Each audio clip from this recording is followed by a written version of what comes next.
work-life balance in the event space? How bad does it get? Artwork's got to be done. Graphics have to be produced. Shipments have to be delivered. Any disruption, who cares? You got to still figure out a way how to get all those things there. There's a certain amount of stress that just comes with living like that. Those are the kinds of things that can add to what feels like an unbalanced life. I think, particularly for our listeners, Experience Builders listeners, we're in it now for the fall.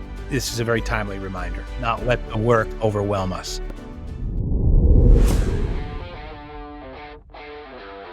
Strong companies, lasting partnerships, powerful events.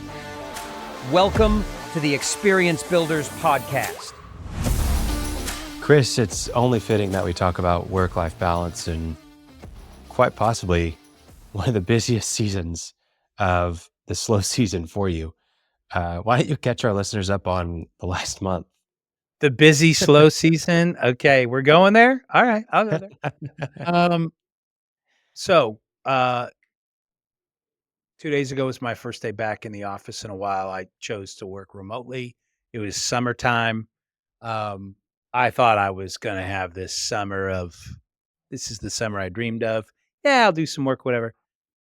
I walk in, they're like, "How was your summer?" It completely sucked. Oh, I'm sorry to hear that. Well, how was the beach? I know you spent a lot of time there. What beach? I didn't even see the beach, hardly.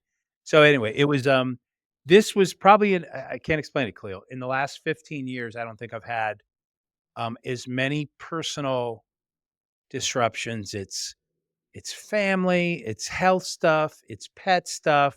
We had a couple storms.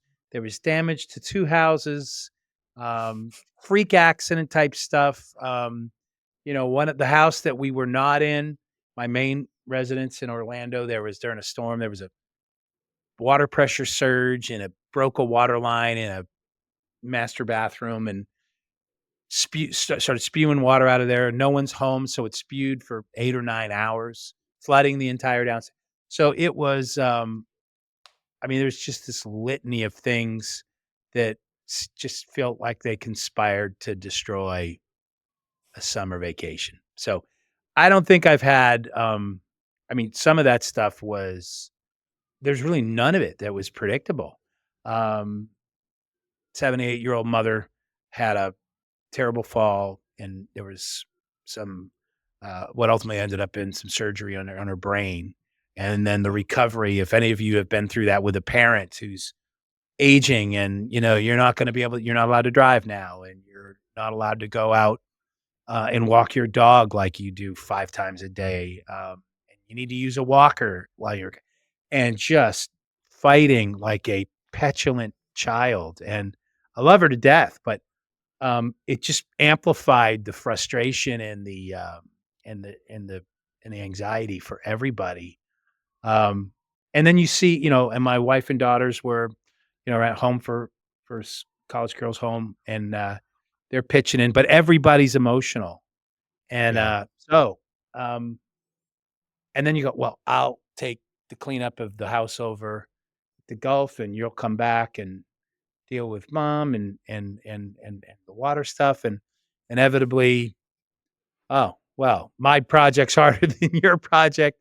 It's just there was Never it ending.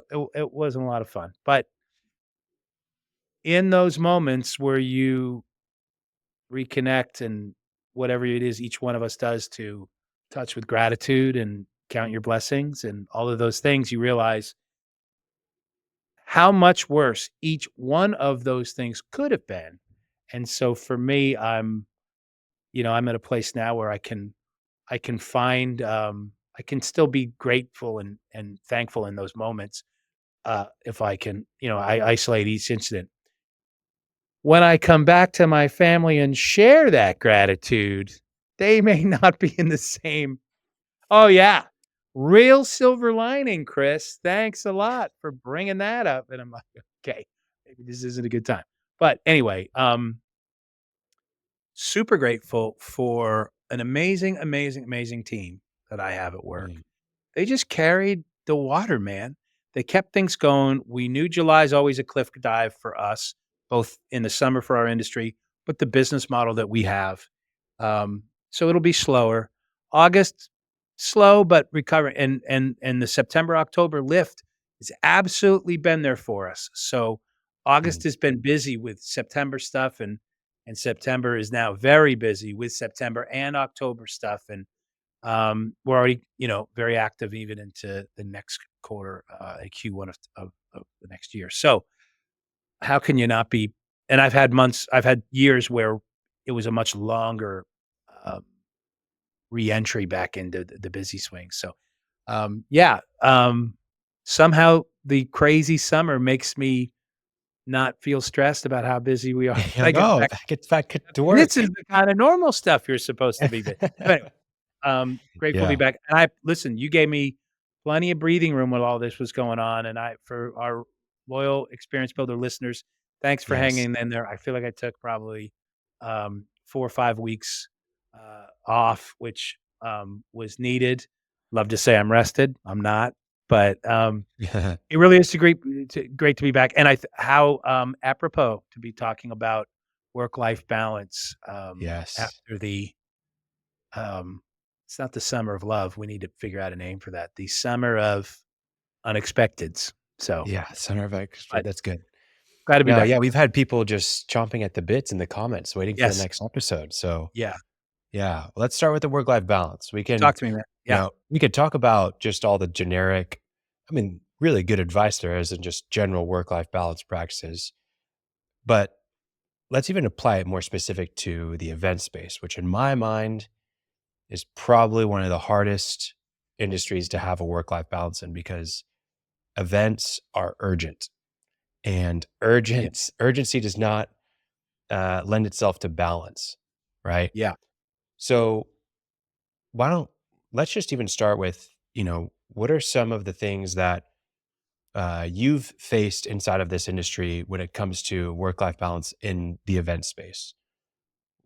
So, How bad does it get? well, this is a great. First of all, I think if you're a veteran and you're listening to this, I don't care if you're a project manager, a sales rep, you're an owner that's been at it for a while.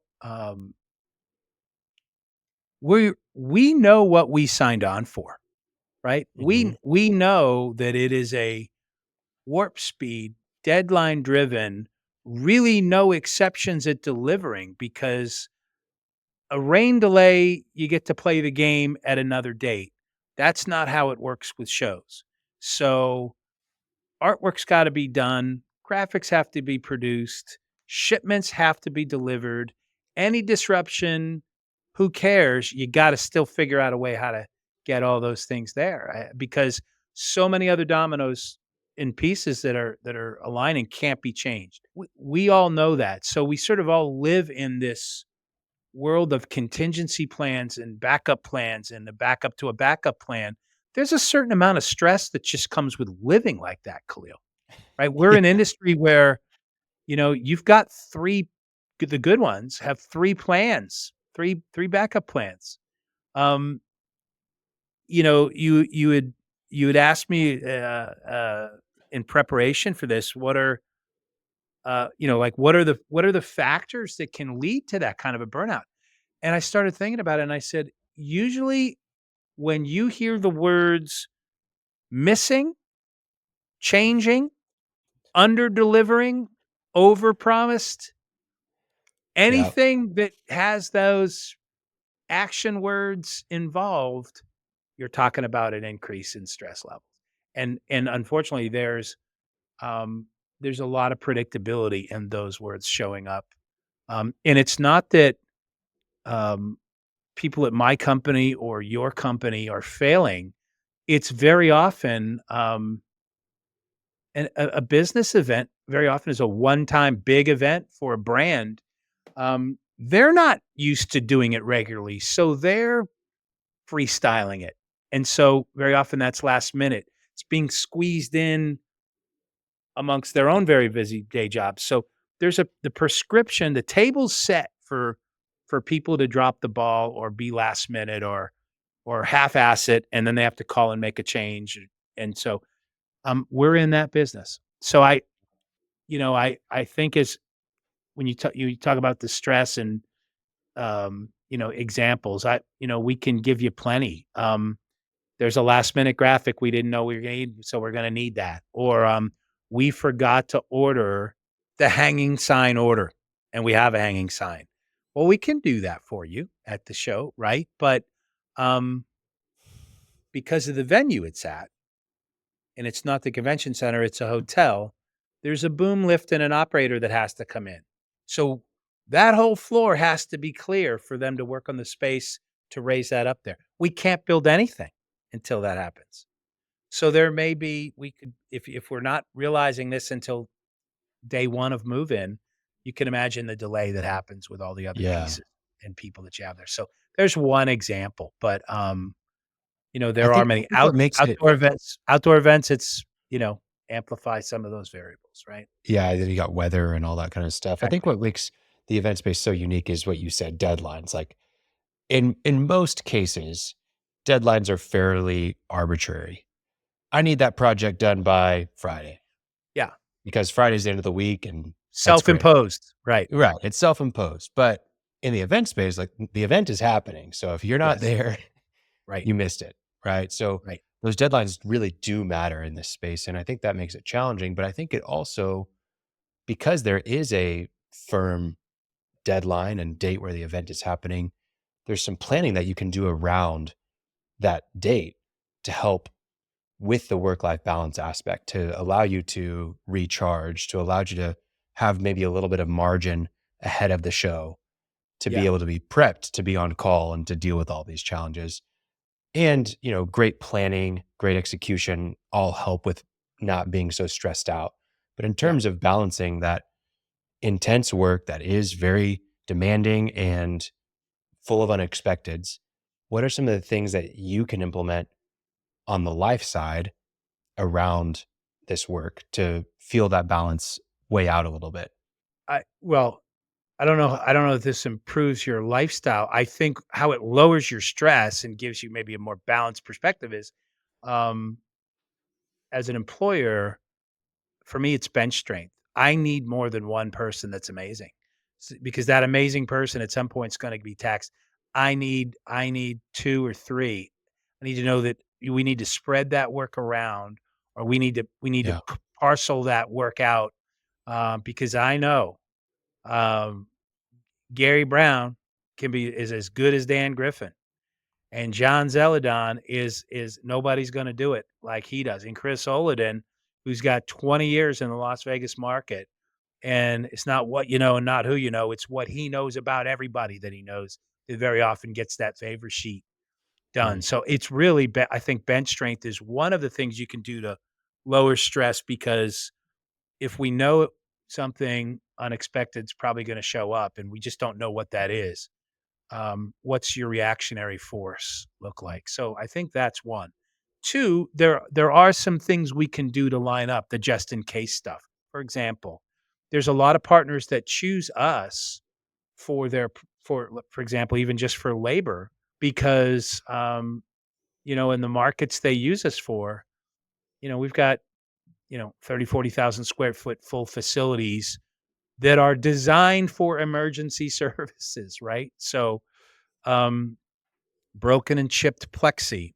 We stock it and can cut it to size, within an hour or two. Um, Chipped or scratched sexy reception counter, which a client's freaked about. I can either laminate the one you have, or I'll run you out another one. Broken AV, right? Anyway, and if it's not us, it's the local collective that we've spent decades building. So it's just that's what I mean by a reactionary force. So sometimes we line up those things, the just in case stuff, in the shop, so it's just not a big deal to run out and get that. If it's extra parts that are missing, or things, we have a warehouse full of them, so that helps. So for us, that's it may be one of the reasons people choose us, and it's we want to do business with people that appreciate that advantage that we have for us. So um, bench strength, what I'll just call pre-show readiness, prep, challenge on the labor side with the workforce being a lot of new. We all have those core group of 6 or 8 employees that are amazing, out in the field. But when you've got new people or you're using a general labor pool in a, let's say, for example, in a union town, there are people you don't know, Mm. and they struggle to have higher quality right now as we're building back that workforce. Yeah, that's where gaps can show up. So, one of the things I'm just realizing this, Khalil, when we talk about the things that amp up the stress for employees, workers in our industry. Um, the brand side clients, which are really smart marketing and sales and executive people that are amazing at what they do, the ones that come in 2 or 3 days before to help with the setup and get everything squared away. When things don't go smoothly, because it is a unique and an unnatural environment, right, when you're moving in an event, um, very often they get emotional easier and quickly, and that's an elevated reaction. "I want this done now." "Well, this was supposed to be here. This is unacceptable." We've all heard, those, and again, that's one of those things that adds to it. So I've got some great supervisors that are on the floor, and we give early warnings to them when we go, "Hey, we've got a full graduate of customer school that has shown up over in booth 2769. Maybe you could swing over." And I'm thinking about Joe Dodd, my guy, our best guy in Las Vegas, and Joe is a guy who, just so mild-mannered and easygoing, and anyway, um, those are the kinds of things that really, I think, can add to Yeah. what feels like an unbalanced life. Um, and then on the other side of that, Khalil, is once that run is over, whether it's just one show and it's the 5 days in, and then the 2-day show, which is usually a little quiet, calm, the eye of the storm, and then it's 2 days to move it out. If you gotta give your team the weekend, even if that's a Tuesday and a Wednesday, right? I Yeah. mean, we I used to say we live the carnival life. Um, and we try not to do that anymore. We live the carnival hours. It is weekend and evenings is a lot of the work, but Mm. doesn't mean you still don't deserve a couple of days off, you know? Um, listen, those some guys choose to stay clocked in because it's the money months and lots of overtime, and they'll run 30 straight days, and, we're grateful when they're willing to do that. But I'm I remember when we used to just, "You're the only ones we have, you have to do it." And when they're burnt, they're burnt. And maybe we should talk a little bit about what the symptoms look like when you see that coming. Yeah. So You we understand what it can happen inside the workplace to cause a lot of the stress that would, eat up our time, eat up our capacity, and not allow us to have some balance between what we're doing at our job and how we want to be at home. Because, well, here's a question for you, Chris. Do you feel like you're able to compartmentalize what happens at work from what happens in life, or are you carrying some of that home? And what is the impact of that? that's a great question. I think there's some that um, my family is really not built for the ride that I've chosen to be on professionally. And I think Okay. What do you mean? a lot of the listeners can appreciate that.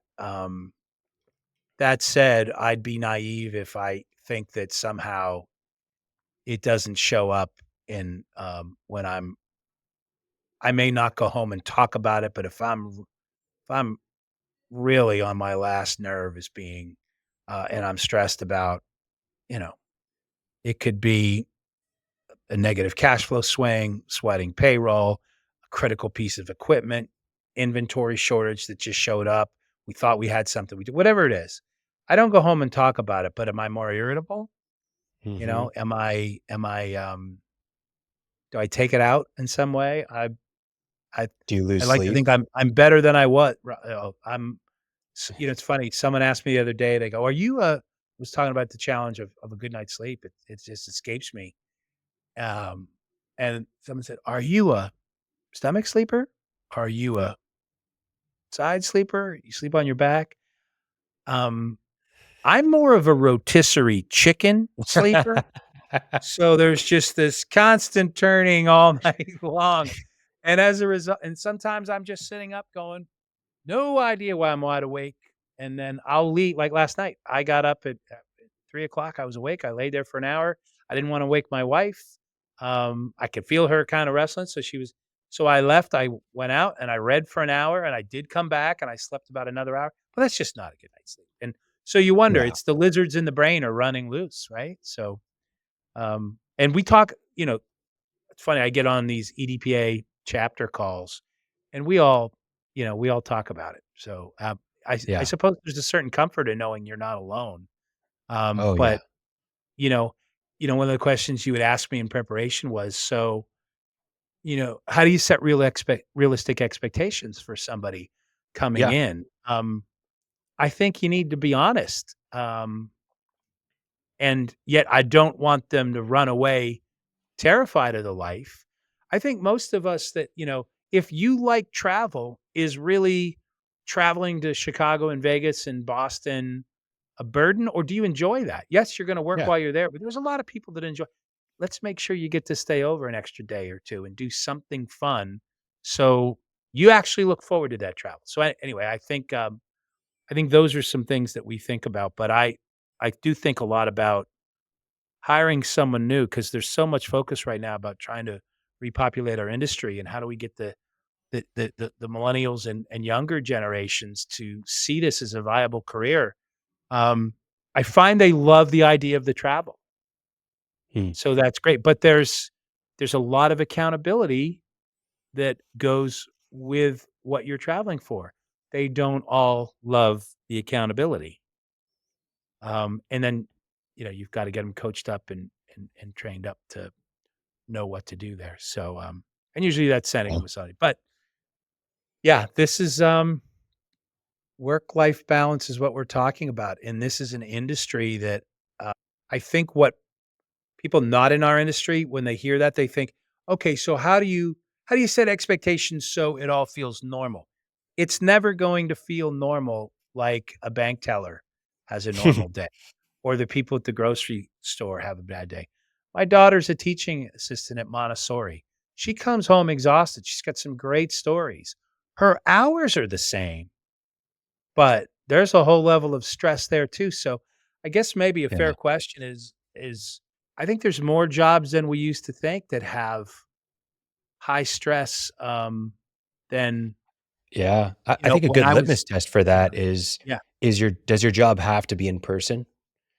Because if great you're point.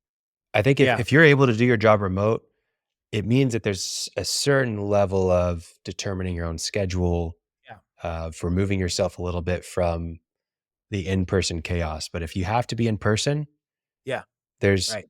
work-life balance becomes a lot more difficult, even just from the simple fact that you have to drive to work, and that might mean 45 minutes of traffic every Yeah, morning and every evening. yeah, Traffic is a real stressor. Like, I know I have some friends that I'd rather just not see them for an hour after they've driven in rush hour traffic because 'cause they're just bad people. yeah. My nephew, used to work for us, and he's now with, a construction company, mostly concrete, and so they're one of the vendors that has the contract for the huge new Universal Studios park in Oh, Orlando, wow. It's a lot Atlanta of called, concrete. Epic Universe, and yet there's so many moving parts and pieces over there that, it's a big company, so they have other work. So if they don't have materials in, or certain things don't align, they're like, "Nope, you're gonna be working in Daytona Beach tomorrow at a apartment complex project. You know what? We're sending you down to Fort Lauderdale for 2 nights," and they'll put him up, but he's gotta drive himself there. He's gotta get him there, and I was like, "So," and you're not, I saw him the other day, and it was Wednesday late morning, and I go, "You're not working today?" He goes, "No, no, no, they didn't have all the materials in for what we were doing." So I said, "Okay, what are you doing? Are you working tomorrow?" He goes, "Hopefully." And then, boy, I was like, "Well, that sounds like the trade show business, right? If Yeah. is the freight in, is the booth in, or do we need you if you're a swing guy?" So, it's not just us, right? I think No, there's other jobs it's where other there's jobs too. that's So let me so ask you, you're coaching a lot of other contractor companies yeah. in different verticals. What are you seeing burnout this sort of I work a lot with the leveling? owners, and so it's a lot of the stuff that you see that you talked about. Cash flow is a huge one. If Yeah, cash is wrong, there's nothing that's gonna disrupt your work-life balance than that. yeah, I think I think the probably the best thing that you can do as an owner, really for any business, is just have some non-negotiables because we fall to the level of our habits. In business, I think your rhythms are the habits of your business. And so if you have a rhythm of leaving the office every day at 7 o'clock and getting in at 7 o'clock in the morning, yeah. you're probably not going to have a great work life balance. You're probably going to miss a lot of family time with the kids or whatever it is. And so just creating some non-negotiables where it's Tuesday night's date night. Every Tuesday, no matter what, I'm going to put the computer away. I'm going to go and I'm going to be at date night with my Yeah. wife or my husband. Um, just having some of those non-negotiables really can help. I think also doing some really good planning of something personally I do is I do quarterly retreats.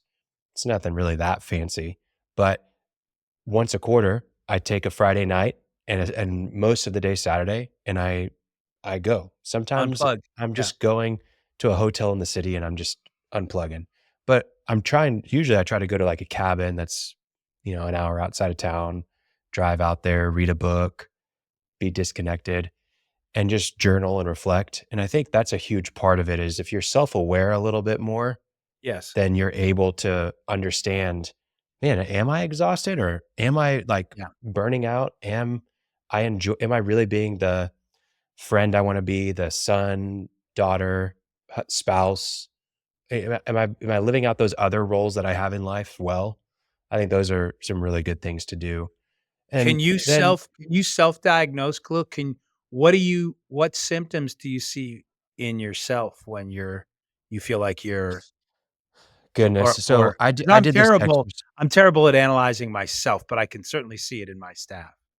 Yeah, so I went through this exercise once called the bullseye, and basically you have these like 5 or 6 different areas, I can't remember, but it's like, you have work, you have, family, you have, just relationships, you have leisure, growth and development, but there's these different areas, and then you have a bullseye, and so what does it look like there's 5 rings on the dartboard, we'll say, right?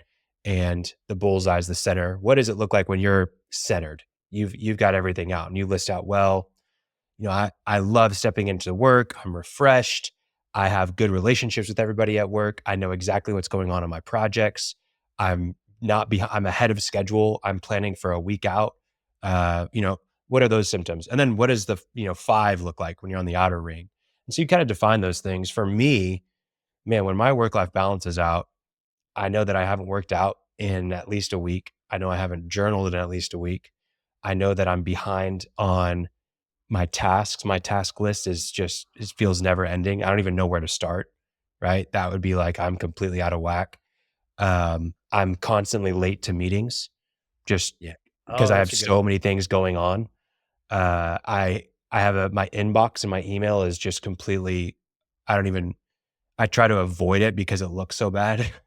Um, yeah, I think some other things is that things just fall through the cracks. I forget more things. And then I also lose sleep.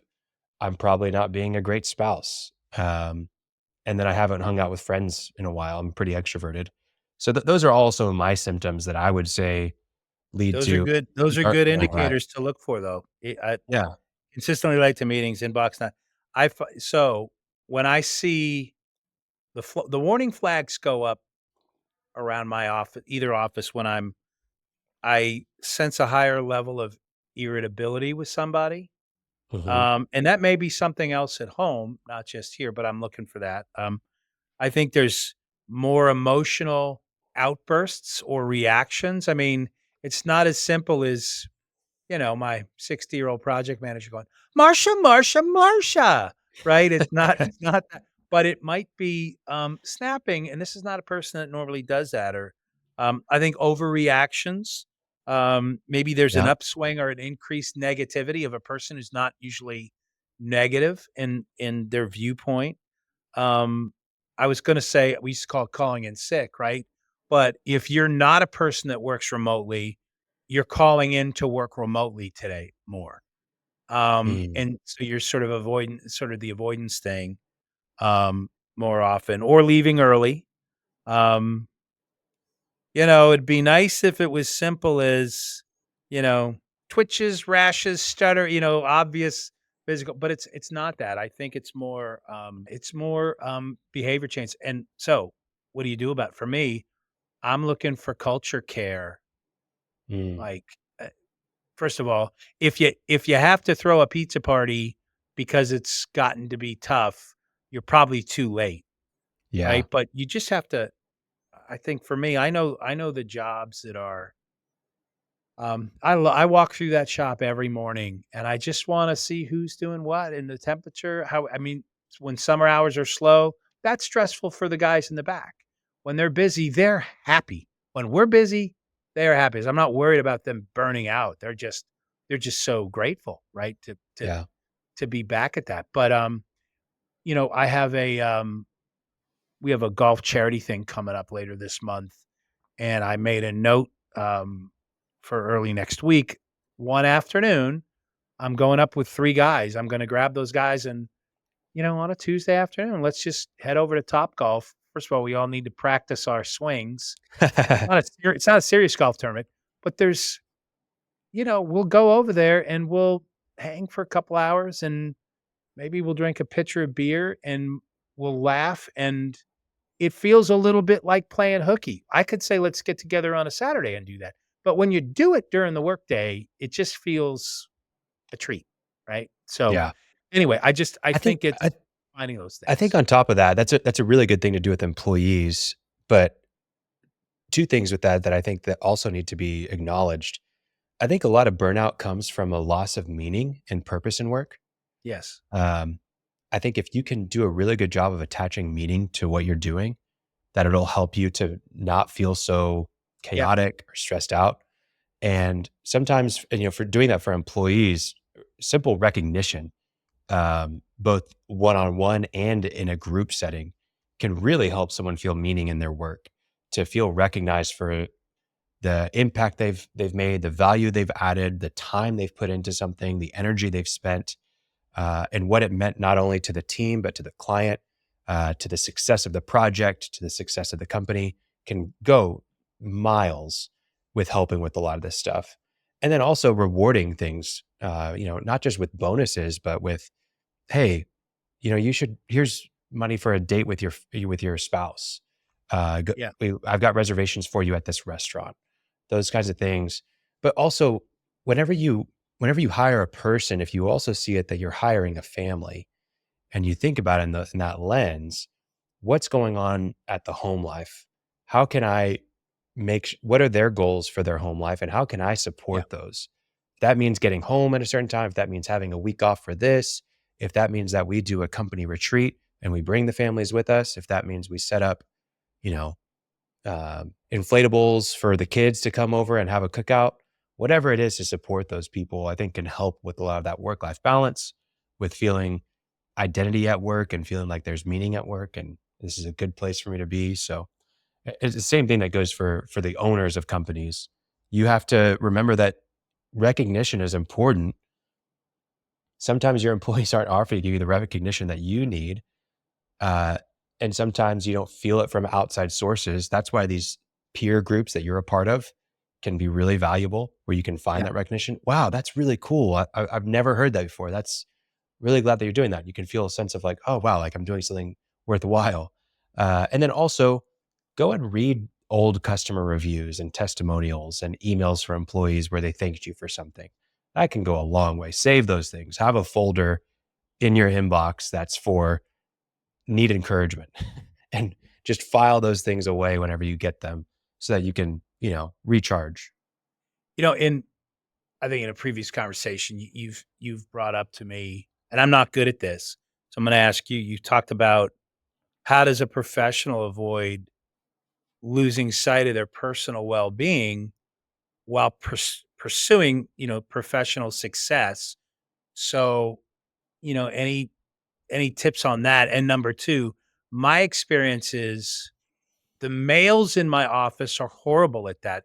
the females are much better and able to show leadership.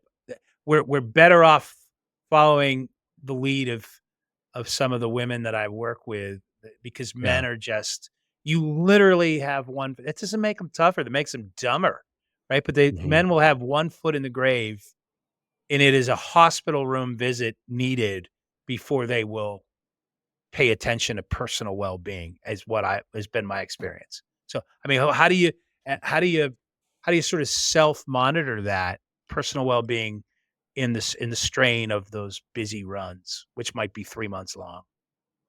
I think ultimately it always comes down to like who are you becoming? And Yeah. if you're able to just think about that, like who do you want to be and who are you becoming? And if you don't have a vision for who you want to if you don't know where you're going, you'll wind up somewhere else is the famous quote.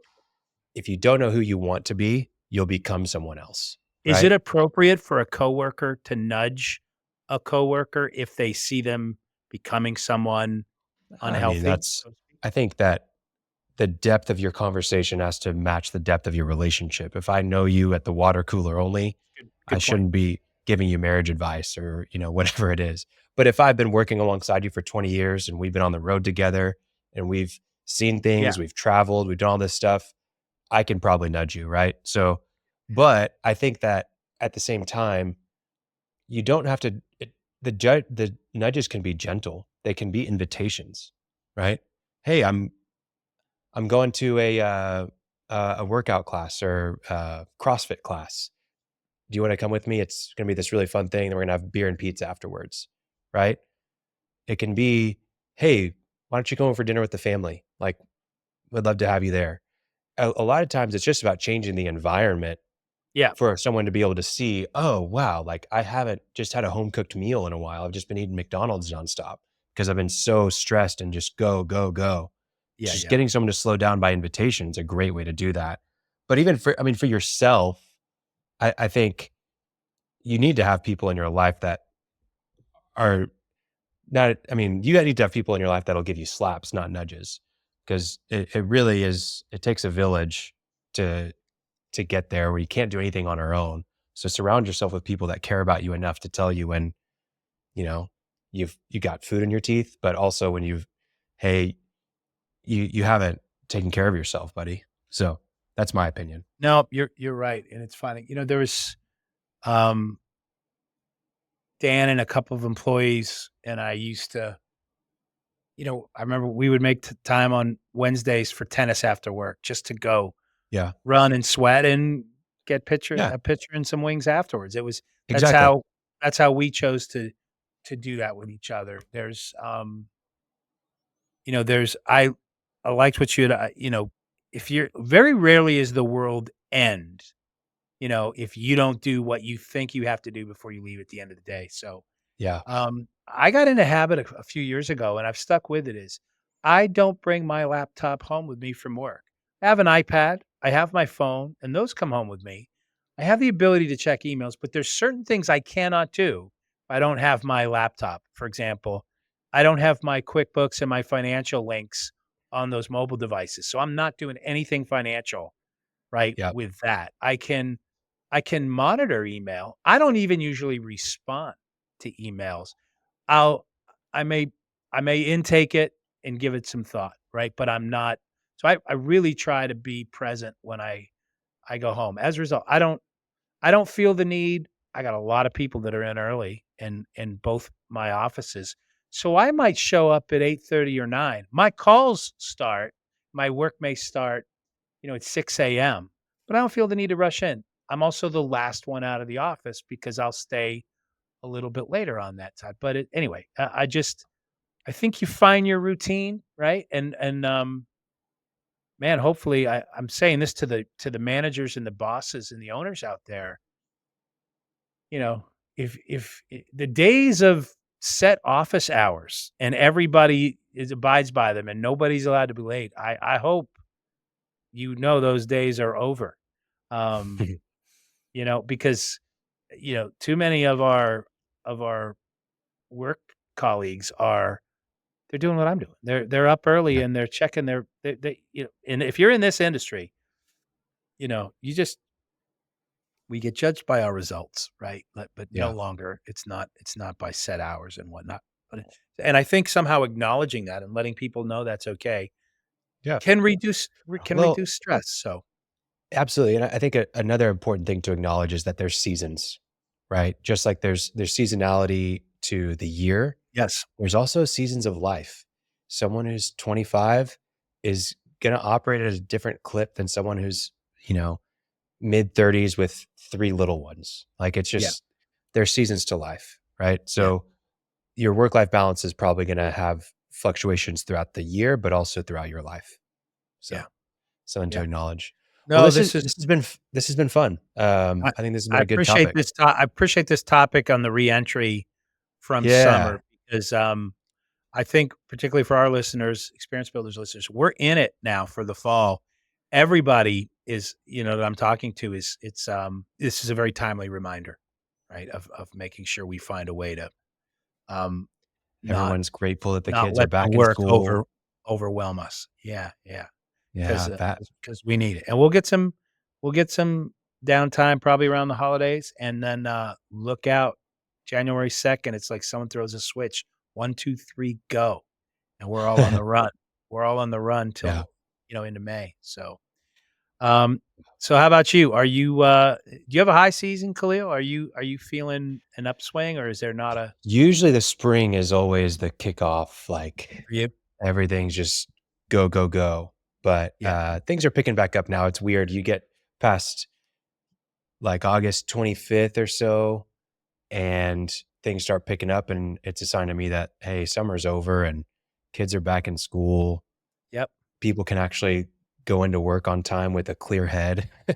Yeah, yeah. Like they're not worried about what's going on at home with the kids there. So, anyways, no, things are going well. I think this is a great one to kick us back off for the school year for the, September Labor Day time. But yeah, it's been good to talk to you. Well, I saw the list of what we have coming up for Experience Builders topics. We've got some good things we're gonna be covering in the coming weeks. Really looking forward to the one, we're talking about standard, SOPs, standard operating procedures, Yes. which this time of year, it's easy to watch those get set aside and fractured and exceptions get made, which can get you in trouble. Yeah. And then And hurt then your I work life balance. that they will hurt your work-life balance. And then, I know we've got a guest, I'm really looking forward to this. We had a couple of young guys, Hunter McKinley and Jordan Walker on, some guys with a new AI startup. These guys are smart guys with AI. They did a conversation with us about their ride on the venture capital funding Yeah. out to Silicon Valley, learning that whole ride, what that's like to get, uh, the beauty contest of being analyzed and looked at and ultimately getting, funding to grow their business. We've got a guest that's coming on, a business owner, and he's been a guest before. I won't do a spoiler, but they've made 2 acquisitions of small business, small exhibit house companies just in the last 30 days. So he's gonna come in and talk a little bit about some of what he's learned and the due diligence. He's a great compliment. It's not venture capital. It's more of the traditional types of, business purchases we see in our industry. This is a big Mm. topic right now because there's so much acquisition activity and merger activity happening in our industry. Anyway, it'll be great to have him in, and I think that's a couple few weeks out. But anyway, Yeah. some other ones. But appreciate you making time. This was a good way to start it, and Absolutely. Thanks, Chris. good to be back, my friend. Okay. See you around. See you on the next one. Thanks for tuning in to the Experience Builders podcast. Don't forget to follow us on Spotify, Apple Podcasts, and subscribe to our YouTube channel for more great content. Visit our website at crewxp.com to learn more about us. See you in the next one.